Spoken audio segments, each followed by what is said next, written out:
My father was really, strict on order, organization, and the incremental completion of tasks, you know. Also combined with my mother's push on education. As a really young child, we had to put hospital corners on our beds and our shoes were lined up, and, so, at 6 years old, we were forced to think along those military lines. Sitting on this side of the experiences that I've shared, in my life and in my experience, there's no such thing as a bad experience, right? There's experiences you don't like. And they hurt. And they hurt, right? But to define something as a bad experience, for me, has not been true.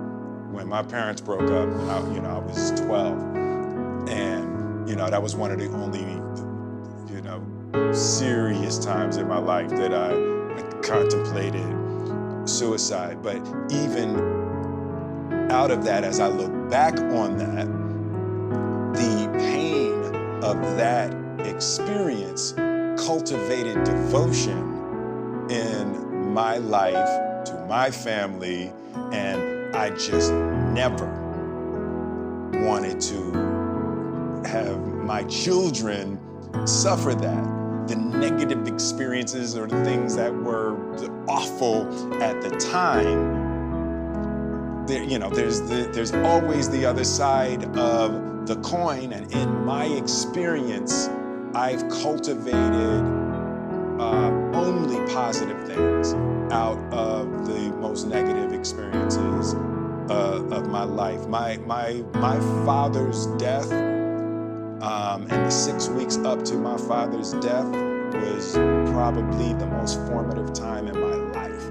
And as painful as it was, and as difficult it was, and all the stuff that came up during the time, it was a powerful, formative, positive experience in my life.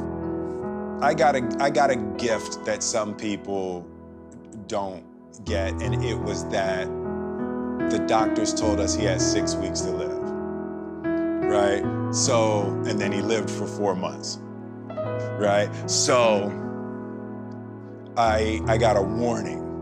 So most people don't get a warning. You just get the call one day, and you just didn't get a chance. And when I found out that he was dying, so I sat with him, and we talked about everything. So I said everything that I wanted to say, and we got to those 6 weeks. And when we got to those 6 weeks, we were clear. But then he lived for another 3 months. So what happened was every meeting, every time I saw him, I was flying back to LA, but every time I saw him, was like, oh, thank God. Yeah. And then every time we said goodbye, we made sure we said a good, thorough, full goodbye, because we knew at any moment it could actually be the last goodbye, right?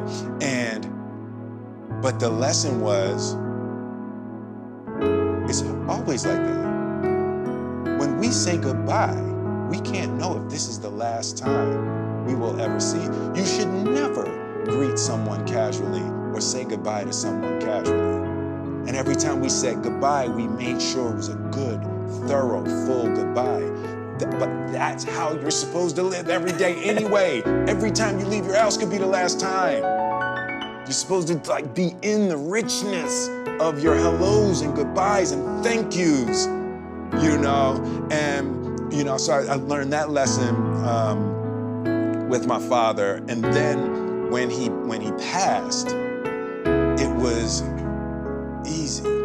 Anybody who hasn't spoken to their parents or their brother or their cousin that they had a thing with or their ex and they don't talk anymore, call them right now. You just don't think you're gonna have a chance to call them tomorrow or next week. And it's like that opportunity with my father changed every relationship in my life.